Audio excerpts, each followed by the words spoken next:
You got the best of all the worlds in Europe. They were complaining about the process, would still follow it, because the Dutch, they would complain and then not follow it. But Marcel, don't get surprised if people don't greet you in the elevators in the hotels when you go to India. You feel the outsider. Yeah. Because they are talking in Slovak and you are the outsider.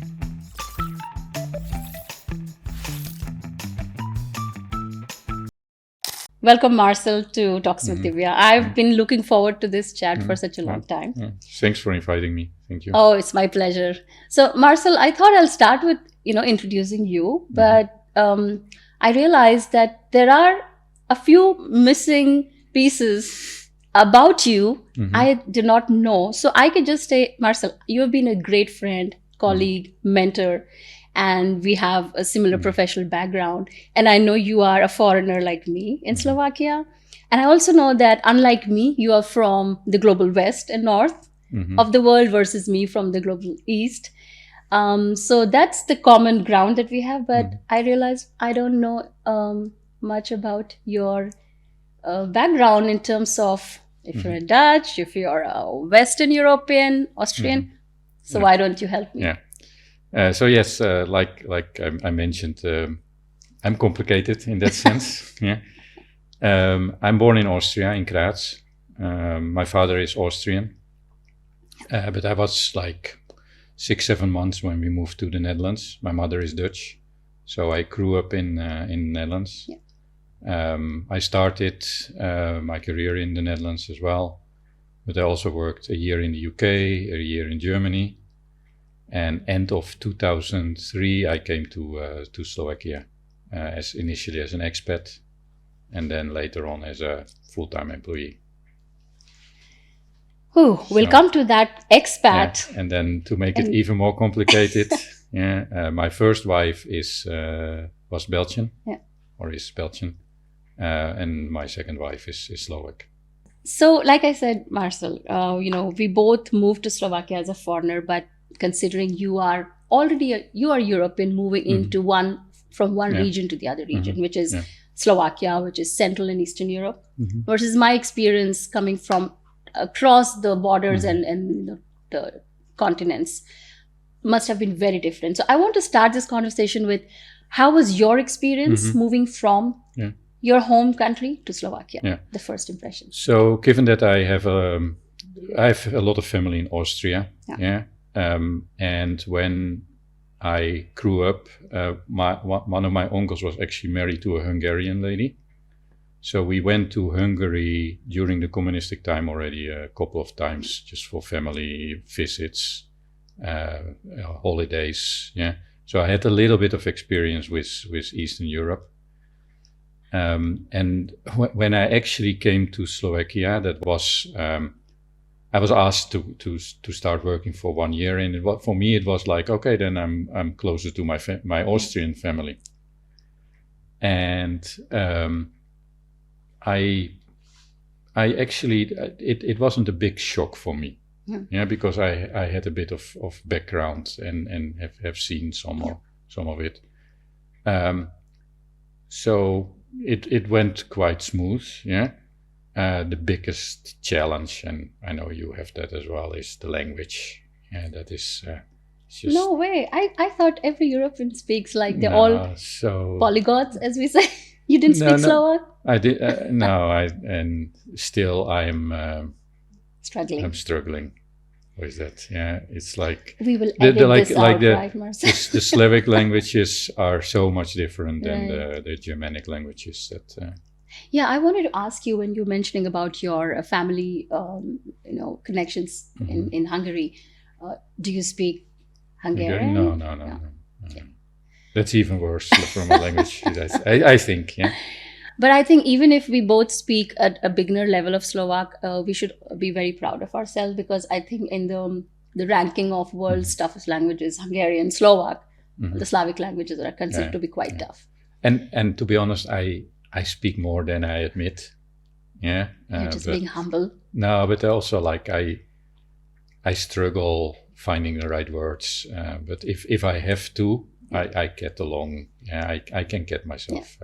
Okay, so the language was one. I agree. It is would say the first impression is difficult to communicate, especially when we, like, I can share a bit about my experience. I came about 15, 16 years ago, and Slovakia has changed so fast over those last decade and 15 years. You would imagine how it was for me, knowing nothing about any other European language. If you just look at like first of all the buildings, how much has been built since then, since I came, as well as like the cars that were driving around, at the time, it was like still old Eastern European Russian cars. Tell me about that. I didn't notice. See, only a man would notice I didn't notice the cars. I just noticed that there are more Uber and taxis versus there were no taxis before, and I had to struggle with commute. But the cars were old style cars. There were newer cars or European or Western European cars already, but there were just way more old Skodas, old Ladas, old Wartburgs, but not so many. But and now if I compare now the type of cars driving around here. Versus when I drive in Holland, I think that cars here are larger. People are, Marcel, I want to make a comment here. Do you drive cars in Netherlands or you just ride bikes? No, we drive cars as well. Okay. Yeah, but yes, we do bike more. But that's actually changed as well here. It's like there's more and more biking here. It's still a lot less than, but much more, yes. Yeah, but it's getting more and more. Yeah. So talking about cars, now that you pointed out, I do remember seeing a lot of Skoda Fabias as being the mainstream car, a lot of colleagues had, and mostly. And it was a time when it was kind of almost receding and retiring. Now I don't know if there are a lot of those on the street, but... No, you still see a lot of Skoda, but Fabia probably not. Fabia, So that's... Right. So language, cars, in general, buildings, I agree. So things have changed. Those were my first impressions as well. What I struggled, of course, which probably you did not, was the weather, because I came in March, which was really, for me, full-blown winter back at home, that level of, coldness, which probably... Well, weather for me was actually a positive thing, because in Holland it's always raining. Which is not true, but that's the feeling you get. It's always raining, and here, and the weather, because it's more an ocean climate in the Netherlands. It's very not high extremes. Does it snow there in Netherlands? It can snow. And when I was small, actually, it snowed more than now.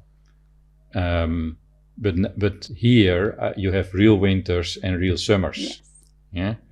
So and given my background Austria, I like the skiing, so I was closer to all the mountains. You got the best of all the worlds in Europe. You have the biking experience and biking culture, you ski and all. So sports can be a different topic for a totally different episode one day.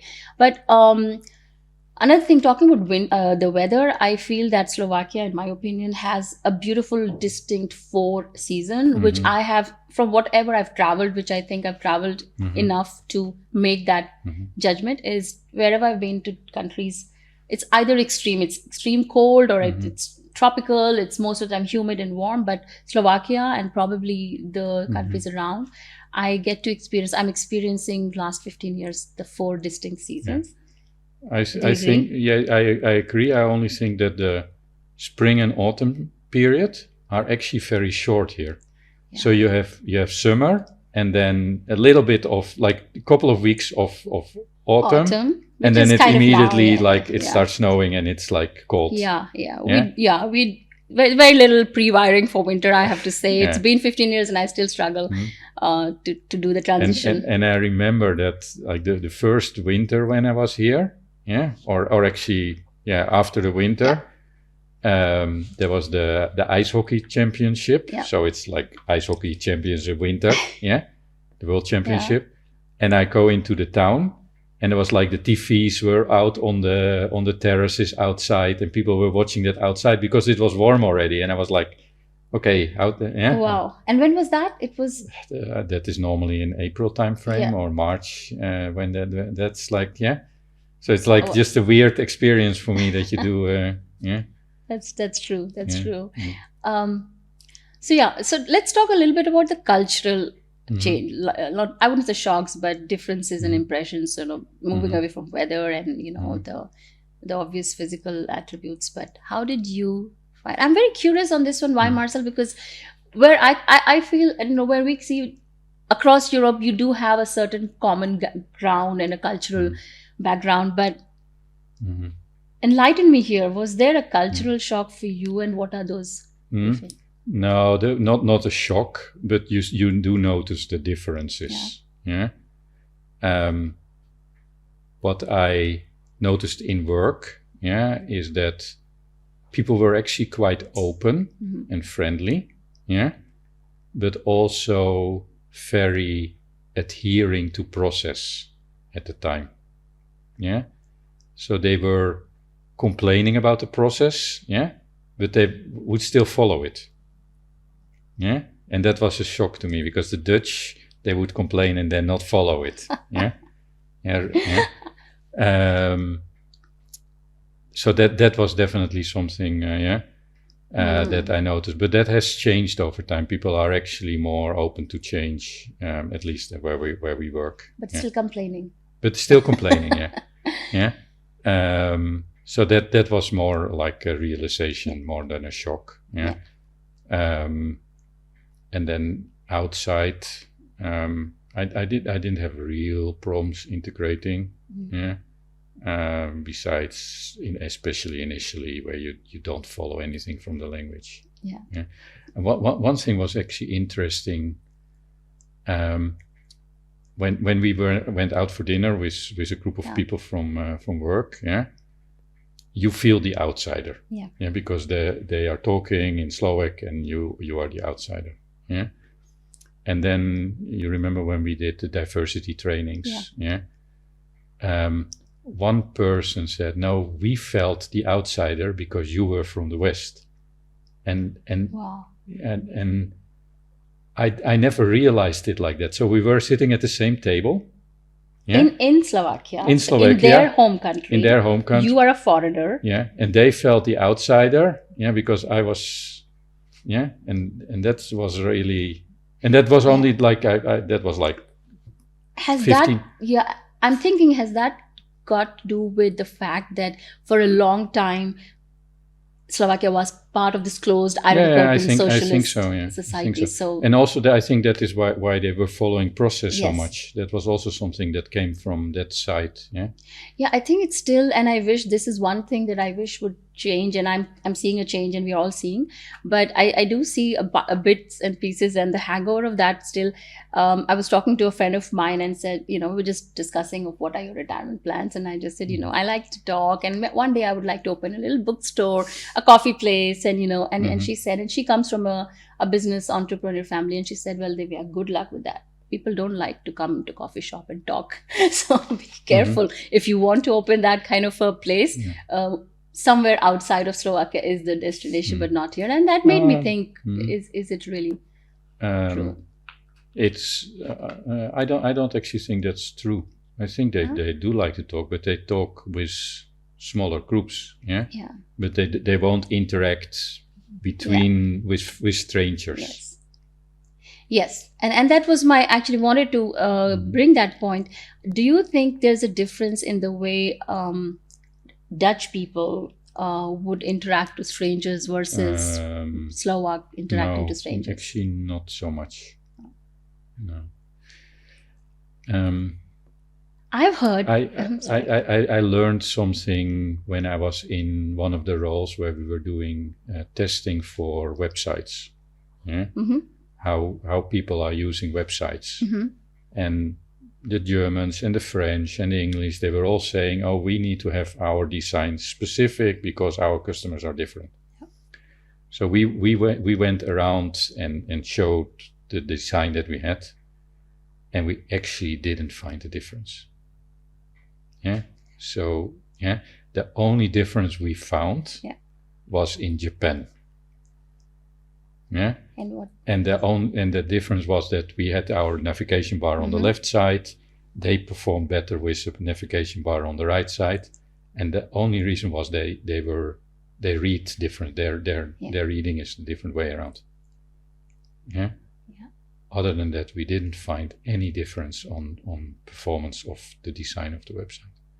And that made me believe that cultural differences, there are differences, but people in the end don't behave that much different. And Well, I like any cultural stereotype. The good thing about stereotypes are that I think most of them are not true, but some of them are facts. You know, they are generalized facts, and we use them as stereotypes. But talking to strangers, I would say that coming from India, and I know a lot of my friends who are here and my Indian friends would agree, we are actually not good with talking to strangers, as in greeting strangers and, just having a conversation about weather and such to strangers.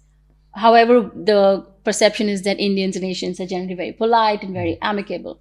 I saw this change for a surprise, as a surprise here, when I joined my company, my office at workplace, or in the office, in the building where I live, elevators, people just come and greet you. And it took me a while to realize that it's totally fine to say good day or ciao or dobry den. It caught upon me, and now when I go to India, it's kind of a reverse culture shock, and I look a little. I might appear a bit weird because I'm greeting people in the lift and they are giving me a blank look. Yes, that's true. Like, I just smile and they might think I am creepy or way forward, a girl just greeting.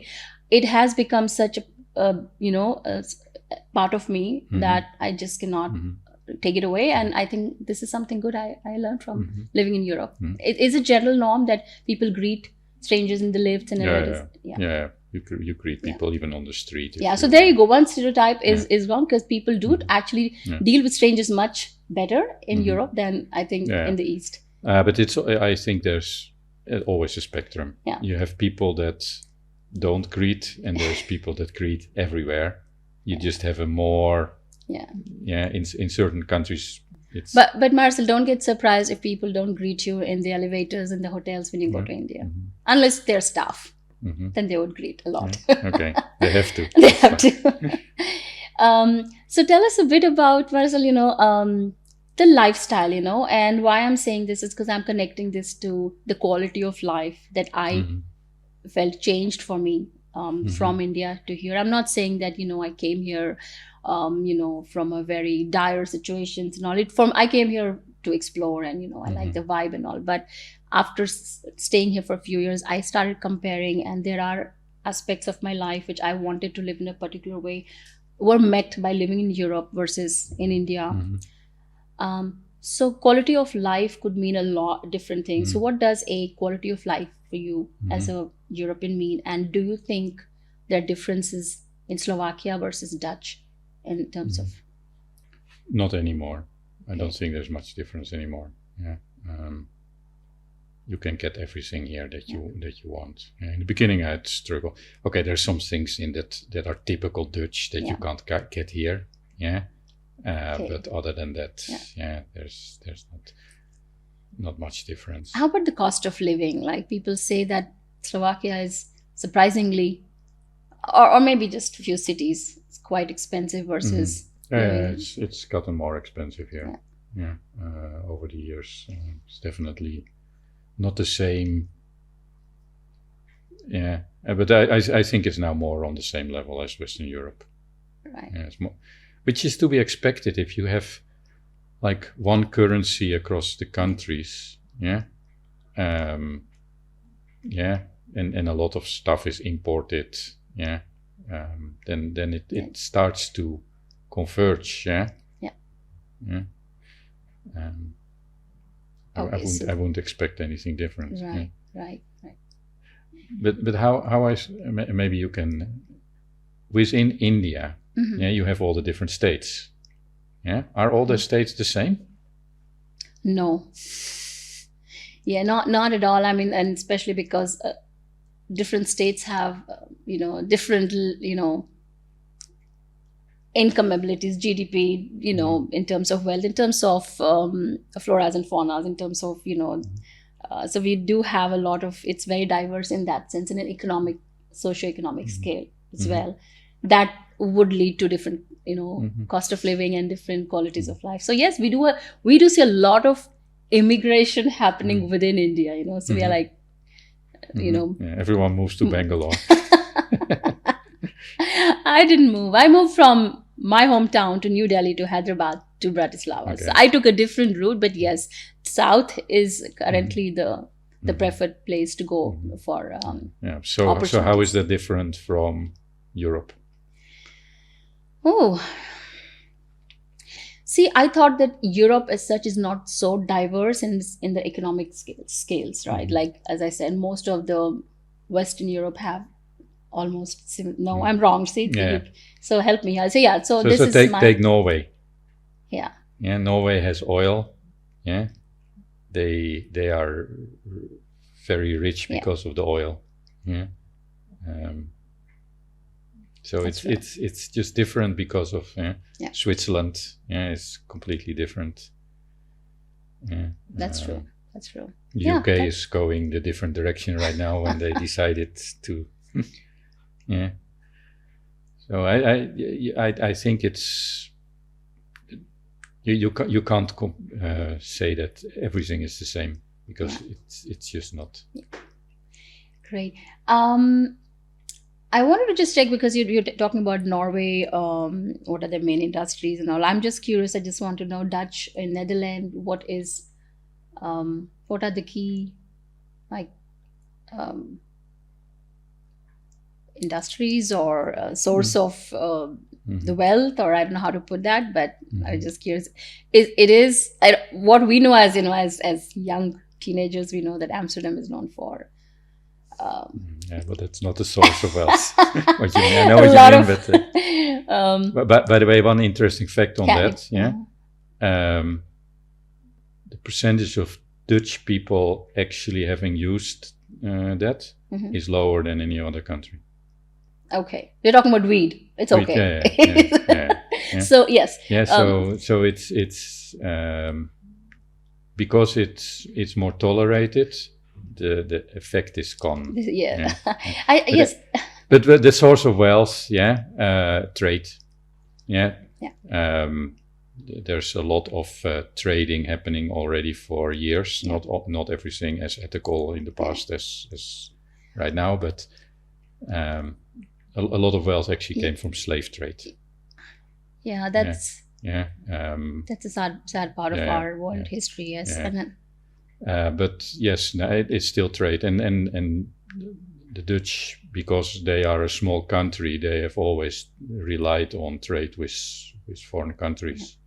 You just reminded me, Marcel, that Dutch being such a small country in the past, it's surprising how many colonies, including some in India. We had Dutch colonies. I know that there is still, and we do have influence, cultural influence, and architecture. You'll see that in some part of places near the southwest, Goa and Daman and Diu. That's talking about a bit about Dutch economy and wealth and all. I was thinking, the term "Let's go Dutch." It came.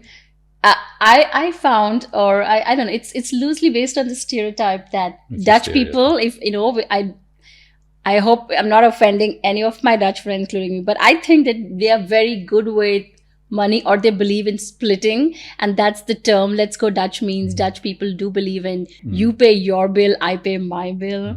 I'm not saying they are stingy, but it is like they really know how to save money. Yeah. Is that true? It's a little bit true. It's true. Yeah. Okay. Yeah. So, but it depends on it's okay. So a bit talking around on and then I have one question about on the work life and professional experiences. But I experienced and when I interacted with you when I came in the beginning, that you were I liked the approach that you had. If I had a professional issue or anything that I wanted to get your advice on, you had a very direct way of talking. Like you just call a spade. You did not do all the the fluffiness around it. In fact, often if I would say that if I didn't know you better, or if I wasn't already prepared to be in Europe, I would find it a little rude. Like not that you meant to offend someone, but it's sometimes in India, if someone is so direct, you're like, you could get taken aback. And over the time, I really enjoyed that having with you, because you've helped me get a better perspective. But that is typical Dutch. We are. It is typical. Yeah, that is. Tell me more about this. Like, how does it feel to be like? Do you feel like this is coming naturally, or is it like it's just naturally? Yeah. And I have to be careful about that, because I know that other people can be offended sometimes. But that's just but me. how if you the reverse experience, how do you feel if someone like me who's like beating around the bush and trying to be polite? I get fed up with that. Yeah, like, just tell me what you want. You've tolerated me for a while, so I think I have come to understand, and I'm trying to avoid that. Okay. You can be very direct to me as well. I can be very direct. Okay, great. Great. So what do you don't like about me? No, and then but like dealing with Americans, they are not direct at all. And I sometimes get the feedback like, you're too direct, and I say, well, sorry, but that's just me. Deal with it. Yeah. So I'm in that sense, I'm still direct. Yeah. And does it make you feel? Have you regretted at any point in time? No. It's great. We need to talk more often. I need your influence on the in this aspect, because I've been told I'm not too direct, and I don't know how to say no when I need to say no. So that's time one of those things from Indian people. Yeah, that's one of the stereotypes I would say is kind of true.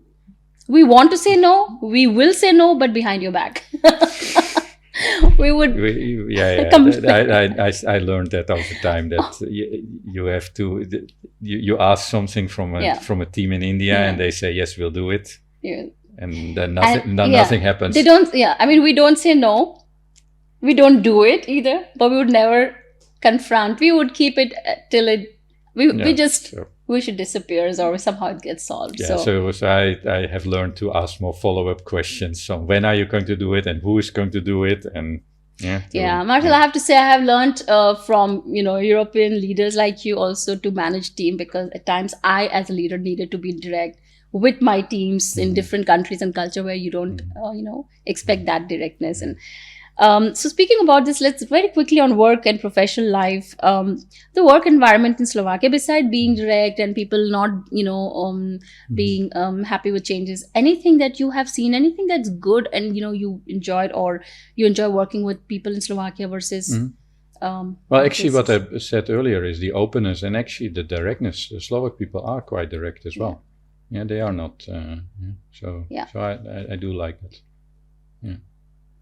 And to be honest, the work ethic. Yeah, they are very willing to work and driven, and I've never. Well, okay, never say never, but most people are very very engaged. So you have traveled a lot. You work both for professional reasons and in personal trips. Tell us a bit about your experiences in America versus as a European in India. You've been to India, right? No, actually. No, you haven't? I've never been to India. Oh. I don't know how, in all the time that I've been at Dell, I've managed to stay away. And we need to do a second episode after you return from India. We need to send you to India. And we would have a whole new episode, a different talk, and probably it will be a long one about your experiences in India. Yeah. No, I've never managed to get to India. Yeah. There was a couple of occasions where I was almost there, and then a meeting got cancelled or changed. Or considering you have such a large team and you have so many colleagues from India, like me, and but the Indians are coming outside India. Probably that's not giving you a chance. We'll take you to India, Marcel. And speaking of that, I just want to, I was very curious because when I came, I felt instant comfort with interacting with you. You were my stakeholder. You have been colleague, mentor, like I said. I never experienced any, struggle to, to talk to you or handle you as a stakeholder. And I don't know what's your perception of Indians working abroad? No, I think in general, I don't have a problem with dealing with people. And maybe that's also because I grew up in the Netherlands. Netherlands, like what you just mentioned, we had a lot of colonies. Yes. There's a lot of diversity in the Netherlands in general. Yeah, so you get used to working with different people. Yeah.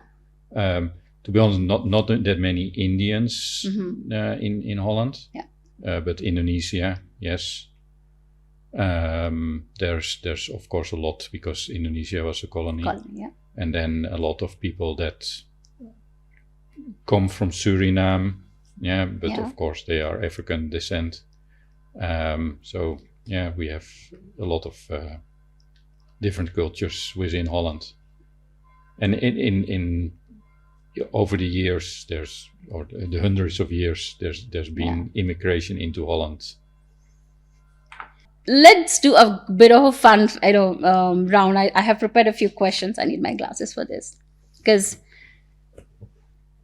it was very interesting when I was learning more about Dutch, and now that you're from Austria, but I'm still, going to run this rapid fun round based on the fact that you're a Dutch, right? So, Slovak brinza halušky or Dutch stroopwafels? Stroopwafels for sure. Tell us what are they and why. Yeah. No, I just don't. Well, halušky I like, but I don't like halušky brinza. I don't like the. Yeah. But stroopwafels is just like a nice treat. Yeah. Is a waffle? Is it? It's a waffle with a syrup in between. Yeah. They actually sell them here now. So they do? Yeah. Okay. I'll have to explore. Great. We know very little about the Dutch cuisine. Well, that's not Dutch cuisine or Slovak cuisine. Okay, none of them. Indian cuisine. Yeah, for sure. Okay, yeah. Okay, but coffee culture, because Austria, Dutch, Slovakia. Let's talk about coffee. I love coffee. You love coffee. Coffee culture, Slovakia or Dutch? Well, both are not coffee cultures. Yeah. Especially in the beginning, I didn't even know which type of coffee to order here because there are different namings for it. Yeah. So, but now they are more standardized. But when you go to America, for example, they have this bottomless coffee, like they drink the whole mug. I don't like the American coffee. Yeah, so I was struggling there to order coffee because it came. I was sitting in a plane once next to, it was a Dutch coffee maker company. Yeah. So they made coffee machines. Yeah. And he explained, so he made coffee machines for hotels. And he explained that the difference in taste for American coffee and European coffee is the temperature that they make the coffee at, the water. Yeah. And the American coffee is like just under 90 degrees, and the European is just above 90 degrees, and that's why you don't like American coffee. Wow, look at you, Marcel. It's just in the plane. Such a trivia that I would never. No, I never would expect you to know, but it's great. So coming back, so Dutch, how do people drink coffee? Like, is it like you just drink it in the morning, or like Italians only espresso in the morning, only cappuccino in the morning, and the rest of the day shots of espresso? Or no, I don't think there's a coffee culture. There's no coffee culture. People drink different. So some drink cappuccino, some drink espresso. It's there's no specific pattern. Okay, all right. So that's a wrong question for the rapid fire. Next time I'll pick up a fun one. So I think already I spoke about like Dutch flatlands. I believe that's flatland versus Slovak mountains. What's the highest mountain in the Netherlands?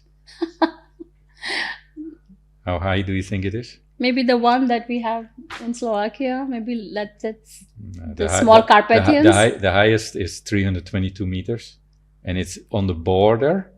Really at the border with Germany and Belgium.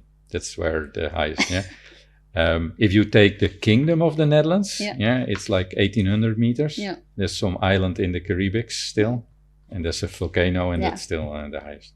But no, the Slovak mountains. The Slovak mountains. But then if you would ask me the Austrian ones.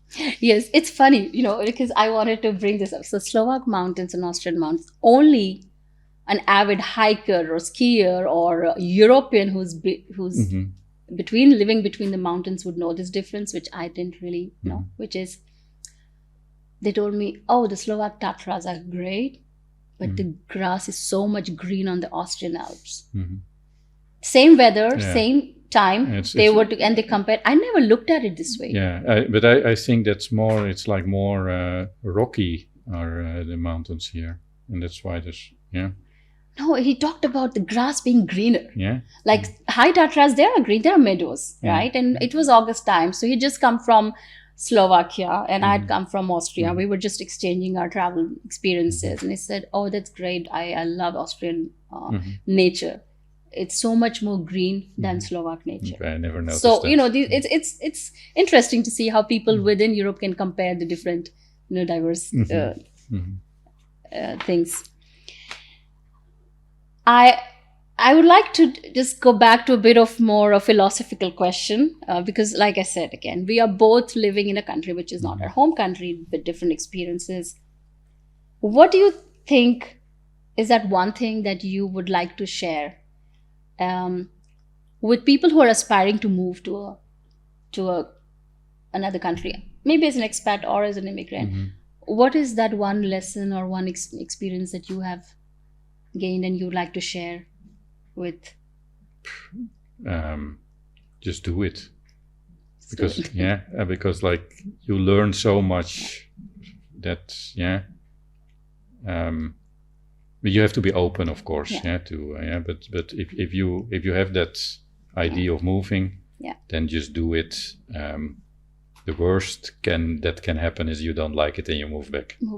And that I wanted to ask you, do you plan to move back? Do you see Slovakia as the place to retire? Right now I'm not like a planner anyway as a person, so I don't plan like years in advance. So but there's no plan. I'm settled here. You're a global here. nomad. I'm settled here. Yes, I think Marcel, Slovakia. Do you plan to move back? See, I was already answering your question before you asked. You see, yes, I do. I wanted to take this one and also to share with people who are, like exploring moving abroad. At first, I wasn't, because, like I said, Slovakia, it takes time and it grows on you. But then once it grows on you, and I cannot explain, I have toyed with the idea of living in US, other parts of Europe, going back to India. Of course, now I have family and children, so Slovakia is always going to be home. But the question is, in the old age, retirement, is this a place I would like to live permanently? It's getting more and more of a reality than before. So I can imagine. Don't know what the future will hold, but I do see Slovakia as home. But that has been because of the 10 years of integrating to this country, and the country also evolving to embrace us more. So I think Slovakia is a place, like I would like to reiterate, is the quality of life that I experience, the peace and quiet, considering that right now the world is all one open, it's borderless, which brings in a lot of also disadvantages and chaos. Slovakia surprisingly still tends to be closed, but I don't mean in a negative way. It feels more cozy and secure, and that's the comfort I like. I agree. Don't you have the same? You mentioned home there. That when you go to India, you go home, and then when you come back, you go home. Yes. Yeah. I'm going from one home to the other home. Yes, it is. I think it's a very surreal feeling, because only people like us would understand, because you probably also have two homes and you travel from home to home. But I think it's a great wealth to have attained, that in this huge world, and where people are so different, and it's everything is so I would say connected at the same time, different. Yes, you feel at home in two different parts, especially for me, in two different parts of continent and cultural background. So I think that is something I'm very grateful for. I hear sometimes people saying, well, I don't feel home anywhere anymore. But I don't have that at all. No. And that's a myth. I would like to, I would like everyone who's listening to this, is people say, oh, and I've been asked this question by my Indian friends and families, that, home is home. They make, it's all good. I see you're enjoying your life, and it's great to be in Europe, but home is home. And I tell them, but yes, that is true. Home is home, and that's why I feel here home, and going back to India home. And when you live between, in a multicultural society, like I live here in Slovakia with, a Dutch colleague and friend, and, Spanish, another colleague, and a lot of people around me, Slovak, French. I feel so much at ease when I have established my social ecosystem around these people, that it feels like the world is really a small place. So it's on the contrary, you feel much more at home everywhere. Thank you so much, Marcel. It was great fun. Thank you. Thank you for doing this with me, and I hope we will have, like I said, I'm going to follow up with you on this once you return from India, which hopefully will happen soon. We can do this episode on how was your experience traveling and being in India. Okay, will do. Great. Thank you.